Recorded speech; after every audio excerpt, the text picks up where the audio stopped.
Olhando para trás na minha carreira, né, assim, digamos, coisas que me ajudaram de fato a decidir em fazer ciência, sem dúvida nenhuma achar a ciência uma aventura, achar a ciência um mal barato.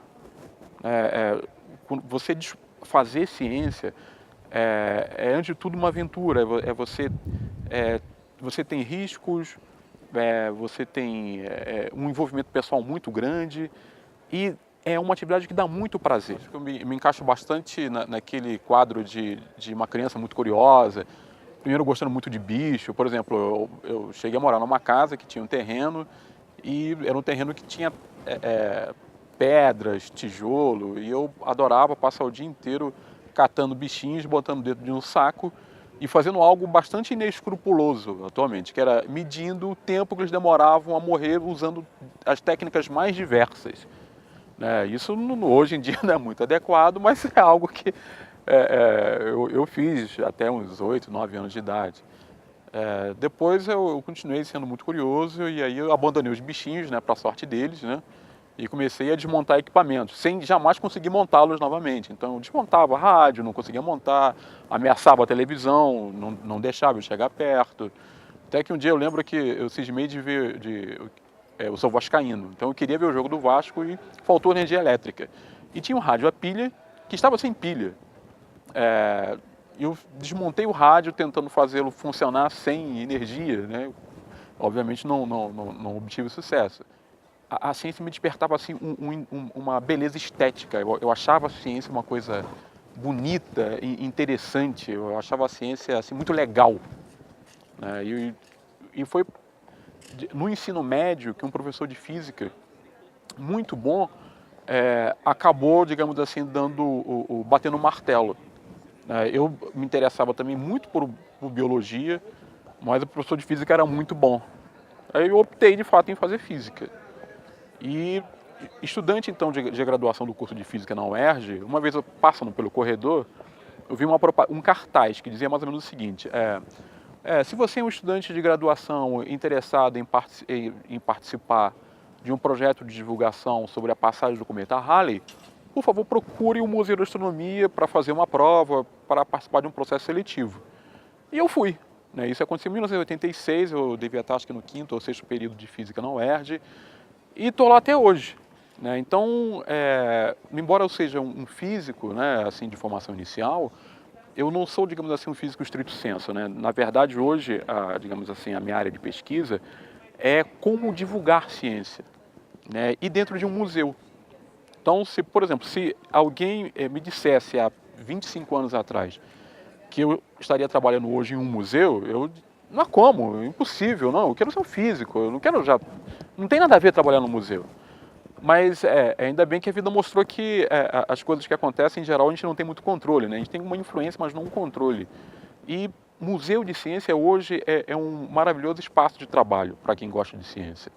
Então, se, por exemplo, um jovem tem o interesse de fazer ciência, ele evidentemente pensa em ser um cientista. Mas existe uma outra forma de você também ser um cientista, que é tomar como objeto de estudo como se aprende, como se divulga a ciência. Né? Então, hoje, se você quer colaborar, digamos, com o crescimento científico do país, fazer ciência, é claro, é uma primeira opção. Mas estudar maneiras de divulgar a ciência, fazer com que a ciência ela motive mais estudantes, fazer com que a ciência seja mais comunicável, né, atinja a população em geral, é também um assunto que a ciência trata. Hoje eu faço isso. Tomo como a maior parte do meu trabalho é pensando isso, tentando resolver esse problema. Como tornar a ciência atraente para a população em geral, como trazer para dentro de museus um público que não visita museus. Então, por exemplo, atualmente um dos meus projetos de pesquisa é como divulgar ciência para classes populares. A gente, ao que parece, atualmente consegue divulgar ciência com alguma eficiência para a classe média.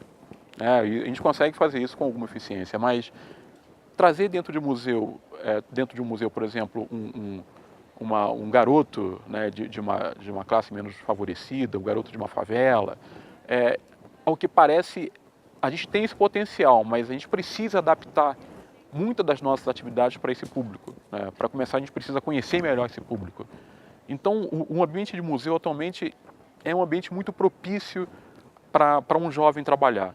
Visite museus, né? Esses museus estão espalhados aí, não com a distribuição que o Brasil deseja, mas pelo menos perto das grandes capitais, nas grandes cidades, e também é presente em cidades pequenas, existem instituições museais. Então, o meu primeiro conselho é esse: visite museus. Uma outra possibilidade é que muitas dessas instituições oferecem bolsas de estudo para pesquisa, se você é um aluno de graduação, se você é um aluno de ensino médio, você pode também ser um estagiário.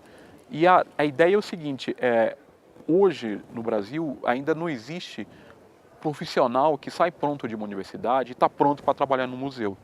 Então, os profissionais que trabalham em museus são profissionais que são preparados para os museus. Então, a trajetória mais típica é um estudante que começa a interagir com o museu, começa a ver esse museu como um espaço possível de trabalho e passa a ver essa instituição de fato como um local de trabalho. Então, por exemplo, no MAST, que é o Museu de Ciências do Rio de Janeiro, nós temos diversos profissionais hoje trabalhando no MAST ou em outros museus que chegaram lá como estudantes. Então, são eles profissionais da área de história, de física, de matemática, astronomia. Ou seja, museu é de fato um local possível de trabalho para o jovem no Brasil.